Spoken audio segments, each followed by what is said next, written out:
Hello dear student, I Ashok Kumar Sharma, your mathematics mentor. तो आज हम लोग जो जिस वीडियो की चर्चा करेंगे वो जेईई मेंस के लिए, और ये पार्ट 3 वीडियो है। पार्ट 1 एंड 2 हम लोग दे चुके हैं, और ये पार्ट 3 वीडियो में जो क्वेश्चंस होंगे उसका जो संबंध होगा वह एपीजीपी जो सीरीज सीक्वेंस एंड सीरीज पढ़ते हैं उससे होगा, एंड कोऑर्डिनेट का एक क्वेश्चन होगा, एंड मैथमेटिकल रीजनिंग का एक क्वेश्चन होगा जो आपको पूछा जाता है। मैथमेटिकल रीजनिंग का भी एक क्वेश्चन पूछा जाता है, और इस प्रकार आपको क्वेश्चन जो है दिया जाएगा। माने कुल 5 क्वेश्चंस इसमें होंगे जो आप कंप्लीट, यानी कि आप इस क्वेश्चन को देखिएगा, और फिर नेक्स्ट वीडियो जो हम जारी करेंगे, नेक्स्ट वीडियो जो हम अपलोड करेंगे आपको, उसमें जो क्वेश्चन होंगे उसमें यानी कि ये 10 हुआ, और 10 to 5 यानी कि 15 क्वेश्चन, फिर नेक्स्ट यानी कि 5 यानी कि 20 question, and also 4 questions are पूछा जाता है जिस क्वेश्चन का जवाब आपको बनाना पड़ता है और उसको लिखना पड़ता है, तब उसका आंसर निकालना पड़ता है। उसमें ऑप्शन जो है नहीं होते हैं। ओके, तो हम लोग जो है कि क्वेश्चन लिख रहे हैं। We start.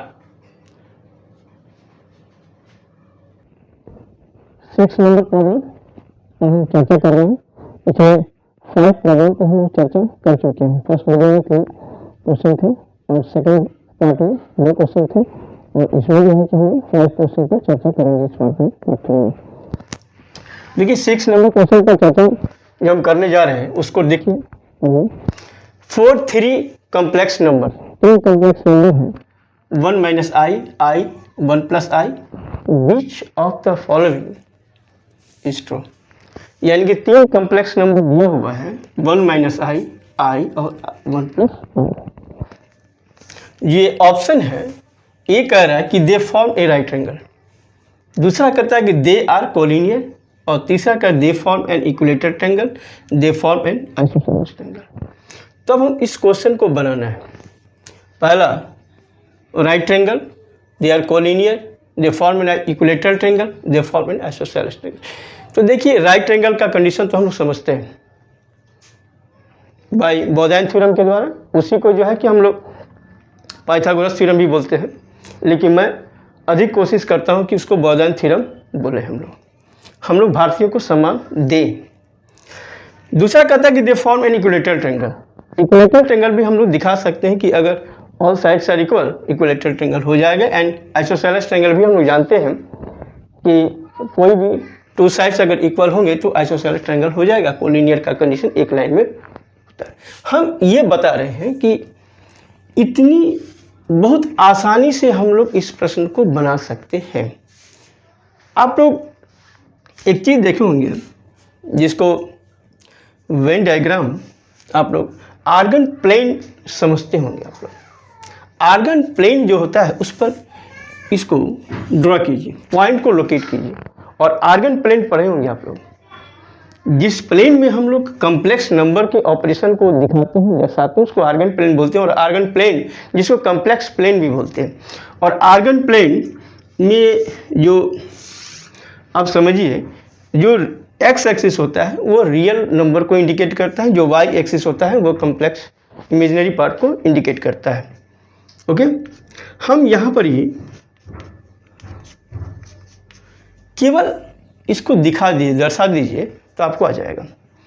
ये 1 हुआ, इसको 2, और इसको देखिए यहाँ पर जो कॉम्प्लेक्स नंबर होता है इसको i बोलते हैं। यहाँ पर रियल पार्ट 0 हो गया। पॉइंट को दर्शाना है। देखिए पहला 1 minus i, तो ये तो i हो गया।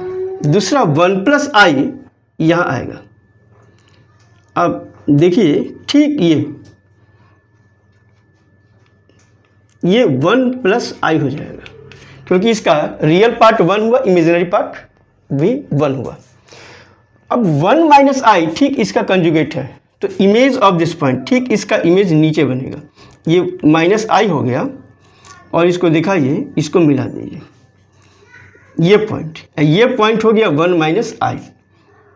अब इसको मिलाया जाए तो देखिएगा, और इसको मिला दीजिए तीनों को, तो आप आराम से बता सकते हैं कि कौन सा ट्रायंगल बनेगा। बहुत इजी से इसको बता सकते हैं कि ये कौन सा ट्रायंगल बनेगा, राइट ट्रायंगल। तो आसान है। तो बाय फिगर कभी कभी क्वेश्चन को क्या कीजिए कि अगर उसको फिगर बना लीजिए तो वो क्वेश्चन काफ़ी इजी हो जाता है, आप बहुत आसानी से जो है पता कर सकते हैं। नहीं तो भाई डिस्टेंस फार्मूला लगाते आप लोग, इसके बीच का दूरी निकालते, इसके बीच का दूरी निकालते, इसके बीच का दूरी निकालते, तब बोधायन थ्योरम या पाइथागोरस थ्योरम का प्रयोग करते, तब पता करते कि ये आइसोसेलेस ट्रायंगल है या नहीं है। ओके, लेकिन अगर हम फिगर बना लेते हैं, उसको जो है कि ड्रा कर लेते हैं आर्गन प्लेन पर, उसको फिगर हम ड्रा कर लें तो आसानी से पता चल जाएगा कि वह कौन सा ट्रायंगल है और कैसे बनेगा। तो आप इस प्रकार ये कौन सा हुआ ये, तो आप आसानी से क्वेश्चन को बना सकते हैं, डील कर सकते हैं। ओके, अब हम लोग जो चर्चा करेंगे सेकंड क्वेश्चन पर। कहता है कि if the first term of A GP A1 A2, ये जीपी दे रहा है, ये जीपी है, इज यूनिटी, यानी कि जीपी का पहला टर्म क्या है 1 है। ठीक, सच यानी कि A1 बराबर क्या होगा 1। सच दैट कि 4A2 plus 5A3 is list का मतलब छोटा से छोटा, बहुत कम, then the common ratio of GP. तो जीपी का कॉमन रेशियो क्या होगा इसी को पता करना है, तो हम लोग पता कर सकते हैं। ओके, तो हम लोग इसको मिटा दें। अब देखिए हम लोग इस प्रश्न को कैसे हम लोग बनाते हैं, बहुत आसान। हम लोग देखते हैं 7 नंबर प्रश्न को, 7 नंबर प्रॉब्लम को। ये प्रॉब्लम क्या कह रहा है, देखिए कहता है कि इफ़ द फर्स्ट टर्म, यदि जीपी का पहला टर्म कितना यूनिटी है 1 है, यानी कि आप बता सकते हैं आराम से A1 बराबर कितना है 1। तब 8 मान लिया जाए, लेट अगर थोड़ी देर के लिए मान लीजिए, लेट कॉमन रेशियो क्या हो गया, कॉमन रेशियो R मान लो। तो जब कॉमन रेशियो R मान लिए तो देखिए अगर कहें कि A2 बराबर, तब क्या हो जाएगा, A2 बराबर क्या हो जाएगा, तब आराम से ये सीधे R जाएगा, 1 इंटू R हुआ, और A3 बराबर क्या हो जाएगा 1 इंटू R², यानी कि R²।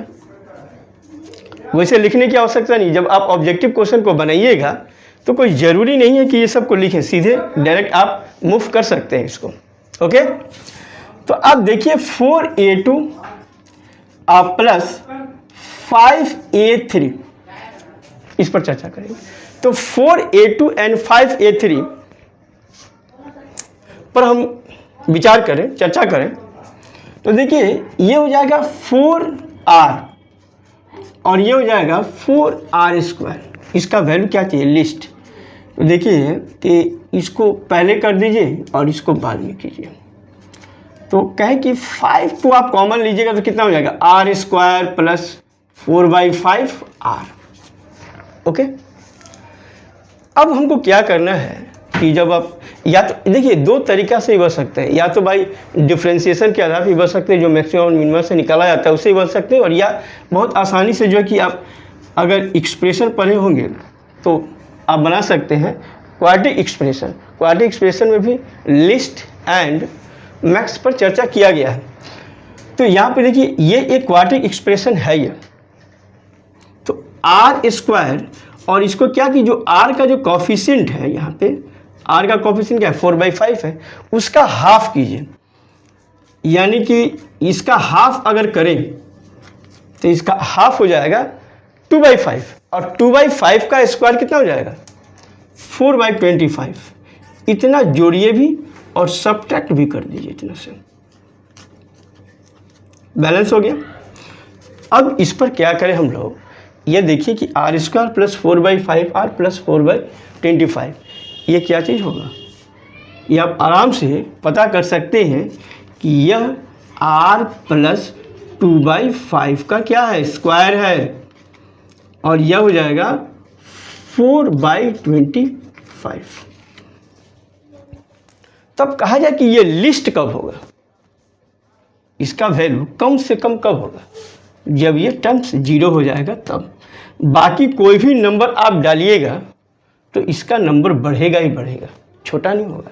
सबसे छोटा वैल्यू इस एक्सप्रेशन का वह होगा -4/25, कितना होगा -4/25 लिस्ट वैल्यू। तो यानी कह सकते हैं कि least value of this expression यानी कि 4a2 + 5 + 5a3 will be equal to -4/25। अब किस पर प्राप्त होगा? एट जब r इक्वल टू कितना हो जाएगा -2/5। वैसे आप ऑब्जेक्टिव क्वेश्चन बनाना हो तो इतना बात लिखने की आवश्यकता भी नहीं है, आप सीधे डायरेक्ट कर सकते हैं। तो इसका लिस्ट वैल्यू कितना हो जाएगा -4/25 सॉरी 25 यानी कि 5 से कटेगा, सॉरी 4/5 हो जाएगा। कारण क्या है कि 5 को मल्टीप्लाई करेंगे तो ये 5 से कट जाएगा, 4/5 हो जाएगा। और कब होगा? r equal to -2/5। तो यही r इक्वल टू कितना आ गया हमको -2/5। तो आप ऑप्शन देख सकते हैं कि मेरा ऑप्शन क्या है। तो आप क्वेश्चन को बना सकते हैं बहुत आसानी से। तो अगर जहाँ भी लिस्ट और मैक्स की बात करें, चर्चा करें, तो या तो आप दो तरीका से आप बढ़ सकते हैं। या तो डिफ्रेंशिएशन आप देखिएगा, उसमें पढ़े होंगे आप लोग मैक्सिमा और मिनिमा। तो मैक्सिमा मिनिमा के आधार पर भी हम लोग इसको लिस्ट या मैक्स को निकाल सकते हैं, किस पर लिस्ट होगा किस पर मैक्सिमम होगा, या क्वाड्रेटिक एक्सप्रेशन के आधार पर भी आप लोग बना सकते हैं। तो क्वाड्रेटिक एक्सप्रेशन में भी चर्चा किया रहता है कि मैक्सिमम कब होगा, मिनिमम कब होगा, और मैक्सिमम का वैल्यू क्या होगा, कब मैक्सिमम होता है कब मिनिमम होता है, इस पर भी चर्चा उसमें क्योंकि अगर मान लीजिए कि यहाँ पर माइनस होता, अगर ये r² माइनस होता है तो वहाँ पर मैक्सिमम होता है। अगर ये r² का कोफिशिएंट अगर प्लस होता है तो मिनिमम निकलता है। ओके, तो हम लोग जान गए इस बारे में। अब हम लोग नेक्स्ट क्वेश्चन पर चर्चा करें। तो 8 नंबर प्रश्न पर चर्चा करते हैं। हम लोग 7 नंबर चर्चा कर चुके हैं, 8 नंबर देखा जाए। 8 number, the number of divisors of 9600 excluding 1 and 9600 are, यानी कि एक और खुद नंबर। देखिए इस प्रश्न a बराबर 16, b बराबर 48, 46 एंड 44। क्वेश्चन को देखिए जाए तो आपको डिवाइजर, इसके कितने डिवाइजर होंगे ये ज्ञात करना। तो इस तरह के जो भी प्रश्न बनाने होंगे हमको यह परमुटेशन कॉम्बिनेशन चैप्टर जो एक्सरसाइज जो हम चैप्टर जो देखे होंगे उस पर जाकर यह बनेगा। तो देखिए ये कॉम्बिनेशन का प्रॉब्लम आप लोग पढ़े होंगे कि मान लीजिए कि एक थ्योरम ही होगा कि if P identical things, Q identical things and R identical things. मान लीजिए कि इसका आप लोग पढ़े हुए थ्योरम में कि यदि P आइडेंटिकल थिंग्स हो, आइडेंटिकल थिंग्स हो, Q आइडेंटिकल थिंग्स हो, आइडेंटिकल थिंग्स हो, Q आइडेंटिकल थिंग्स हो एंड R आइडेंटिकल थिंग्स हो, और भी हो, जो भी हो सकता है, R आइडेंटिकल थिंग्स हो,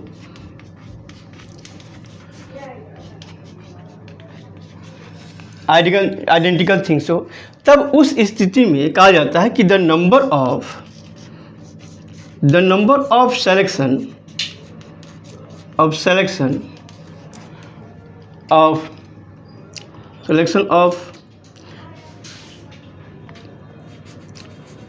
सिलेक्शन ऑफ थिंग्स,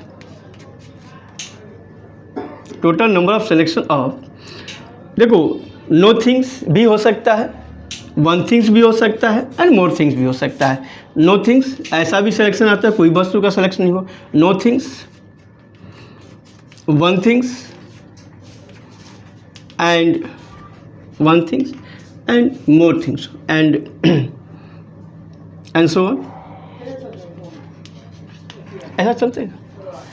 तो यानी कि सारे का सारे वस्तु का भी सिलेक्शन हो सकता है, एक थिंग्स हो सकता है, नो थिंग्स हो सकता है, ऑल थिंग्स। तो उस केस में बनाने के लिए क्वेश्चन को P+1 ये फॉर्मूला है, Q+1 एंड R+1, ये आइडेंटिकल थिंग्स के केस में होता है।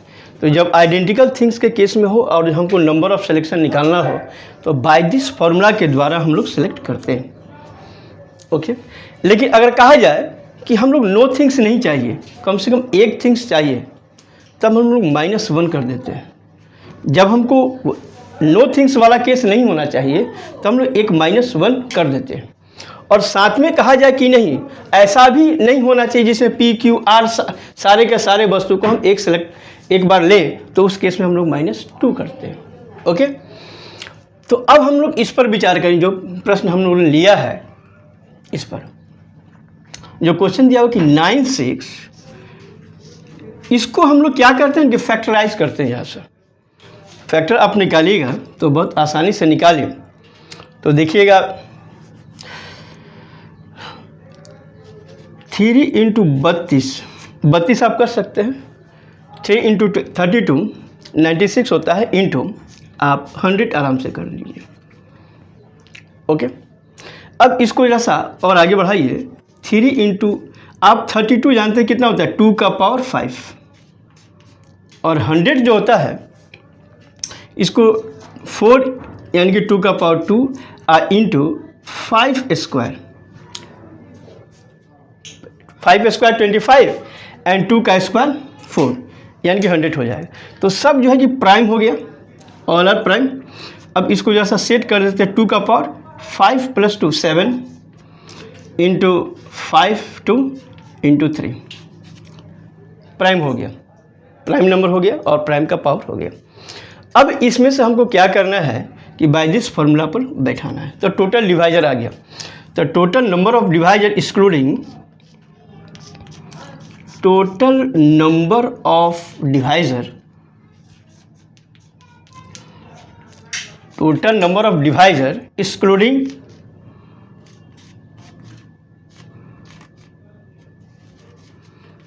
excluding 1 and 9600, इसको छोड़ कर दो। तो देखिए टोटल नंबर ऑफ डिवाइजर पर चले, अब क्या हो गया है, 2 कितने हो गए, 2 2 कितने हो गए, 7 हो गए। तो P क्या हो गया, 7 हो गया। तो यहाँ पर 7 + 1। अब आइए Q, तो यहाँ पर Q देखिए कितना है, 2 है, तो 2 + 1 हो गया। और R कितने हैं, देखिए 3 का पावर कितना होता है, 1, तो एक ही है, तो इसे 1 + 1। और कहता है कि ये तो हो गया सिलेक्शन में, इसमें टोटल नंबर ऑफ डिवाइजर जो हमको बना है, आया है, इसमें 1 भी है और ये भी है। यानी कि अगर हम किसी को नहीं लें तो एक ही ना बचेगा, अगर 7 को नहीं लें तो ये 0 हो गया, ये भी 0 हुआ, ये भी 0। इसका मतलब क्या होगा कि इसका प्रोडक्ट 1 आ जाएगा। तो हमको एक्सक्लूड कराना है 1 and 9600। तो इसको एक्सक्लूड कराने के लिए हमको क्या करना होगा, -2 करना होगा, एक 1 के लिए और दूसरा 9600 के लिए। 2 एक्सक्लूड कर दिए, तो अब हम लोग देखिए कितना आ गया, 7 1 8, ये 8 हुआ, और ये हो गया 3 और ये हो गया 2, -2।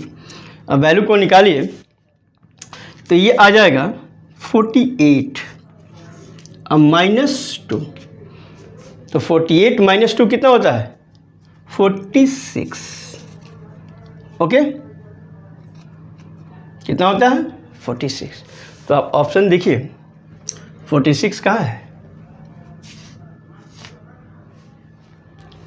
तो इस प्रकार आप क्वेश्चन को बना सकते हैं इसे। तो क्वेश्चन को पहले तो पहचानिए कि वो क्वेश्चन किस एक्सरसाइज का है, किस चैप्टर का है। तो आप देखिएगा कि बड़ा आसानी से बन जाएगा। अगर उस चैप्टर का थ्योरम को आप जानते हैं, पकड़ है, तो क्वेश्चन को पहले पकड़िए, तब आप आराम से बना सकते हैं। ये नंबर देखिए, क्वेश्चन को चेंज करना बड़ा आसान तरीका होता है। मान लीजिए कि ये 9600 दे दिया, ऐसा कहा था कि मान लीजिए कि नंबर ऑफ डिवाइजर, कुछ नंबर दे दिया, n दे दिया, मान लीजिए फिर कोई दूसरा नंबर दे दिया, पर कहा कि उसका भी नंबर ऑफ डिवाइजर निकाले कितना होगा, और p + m + n दे दे, n + n दे दे। तो क्वेश्चन में थोड़ा बहुत वेरिएशन किया जा सकता है, आराम से कर सकता है, लेकिन बनेगा तो आधार यही बनेगा। इसी आधार पर हम प्रश्न को बना सकते हैं और बनेंगे भी। ओके, हम लोग नेक्स्ट प्रश्न पर चर्चा करें, 9 नंबर। तो 9 नंबर प्रश्न को देखिए, कहता है कि if 2 perpendicular tangents can be drawn from origin to the circle this, then the value of p² is। देखिए, हम लोग अगर चर्चा करें डायरेक्टेड सर्किल आप लोग पढ़े होंगे, जो सर्किल चैप्टर में आपको पढ़ना है। तो डायरेक्टर सर्किल क्या होता है? The locus of the point जहाँ पे तो लोकस ऑफ द पॉइंट वही है जहाँ पर two perpendicular tangents are meet.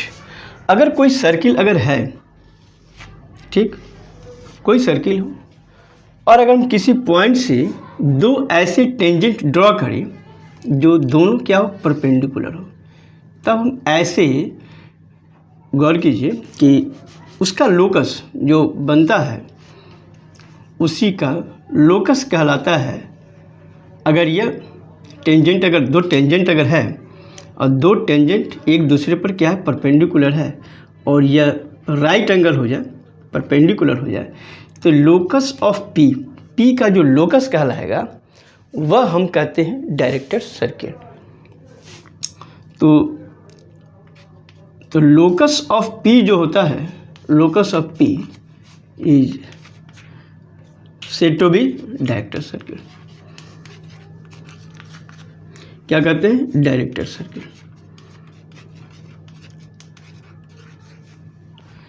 इसको आपको याद करना पड़ेगा, डायरेक्टर सर्किल, तो यानी कि जो लोकस ऑफ पी आएगा वो भी एक सर्किल आएगा, और उस सर्किल का याद रखिएगा ना कि सेंटर सेम ही होता है, बस रेडियस में थोड़ा अंतर आता है। उसका पी का जो लोकस बनता है वो भी सर्किल ही बनता है, लेकिन अंतर कहाँ पड़ जाता है? रेडियस का। तो देखिएगा कि आप अगर ऐसा सर्किल अगर है, अगर मान ली इस सर्किल का इक्वेशन ये है x minus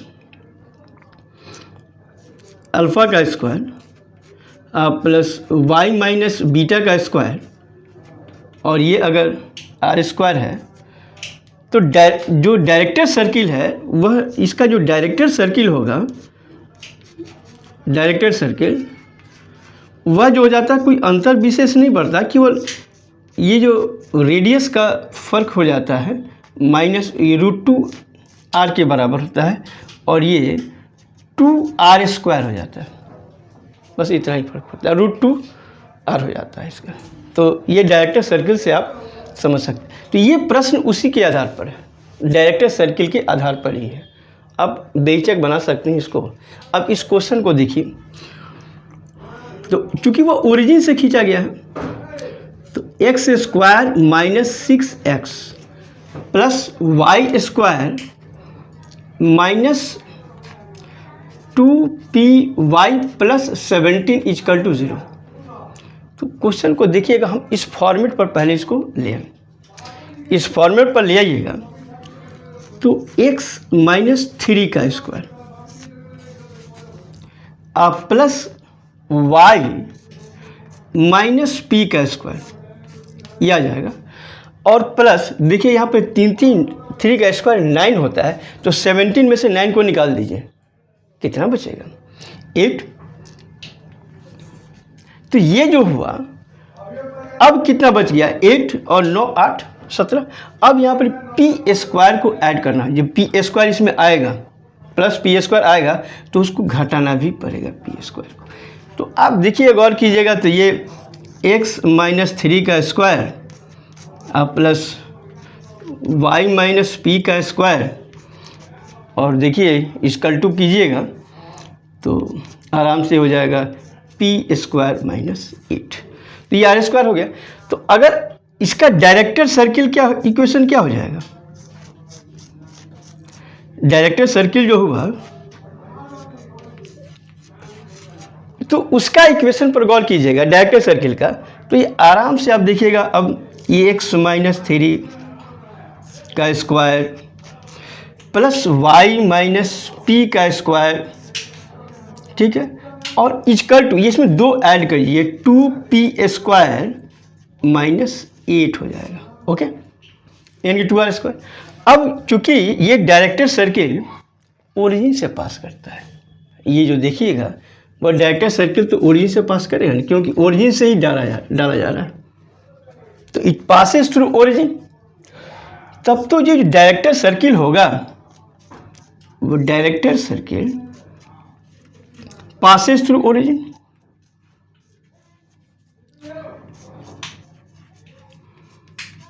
passes through origin.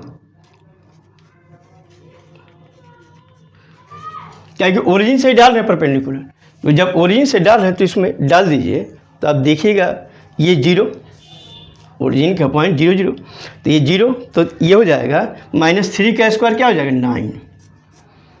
यहाँ देखिए कितना हो जाएगा 0 p², ओके। और यहाँ देखिए ये हो जाएगा 2p² 16। तो अब देखिएगा 16 को इधर लेके चाहिए, 16 + 9, गौर कीजिएगा, इसको इधर लेके तो 16 + 9 25, और ये 2p² इस इधर हो जाएगा -p², तो 2p² में से p² जाएगा तो बचेगा p²। तो इस प्रकार p² कितना हो गया 25। तो आप आंसर जो है आप देखिए ऑप्शन क्या हो जाएगा D। आप आंसर बेशक बना सकते हैं। तो इस प्रकार इसमें कंसेप्ट जो घुसा हुआ है वो किसका, डायरेक्टर सर्किल का कंसेप्ट है। अगर डायरेक्टर सर्किल को आप जानते हैं तो इस प्रश्न को आप बना सकते हैं, आसानी से बना सकते हैं। तो एक इजी प्रश्न था, भारी प्रश्न है नहीं। ओके, हम लोग नेक्स्ट प्रश्न पर चर्चा करें। 10 नंबर प्रॉब्लम को गौर कीजिए। ये कहता है कि ये पूरा सिस्टम को पढ़िए। ये क्वेश्चन जो है मैथमेटिकल रीजनिंग का क्वेश्चन है।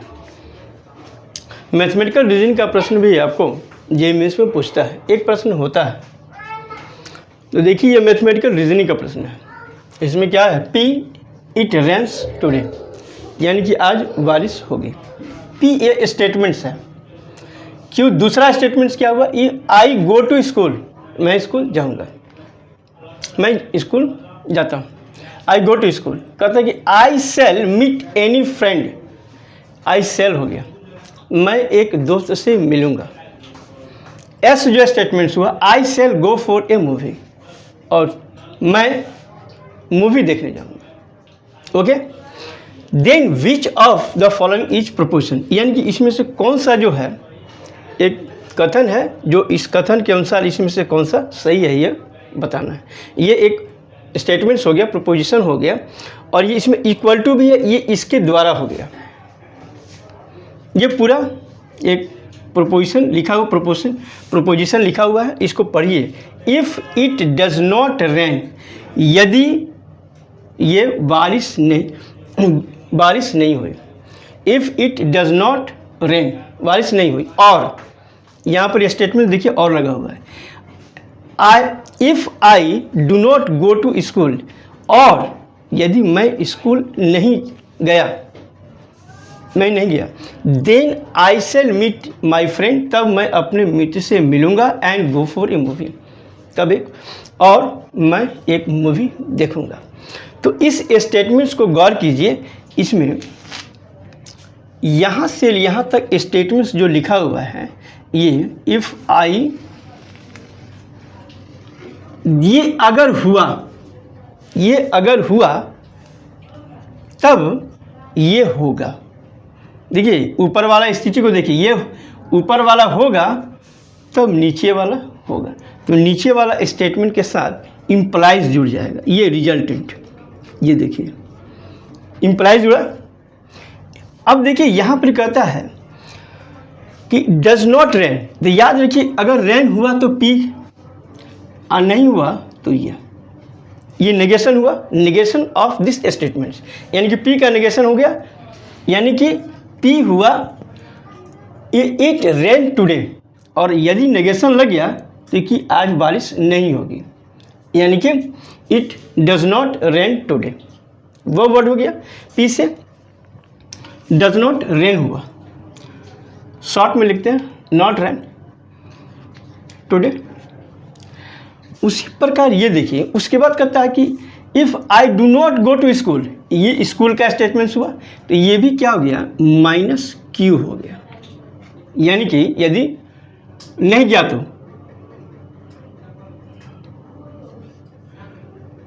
Not go to school.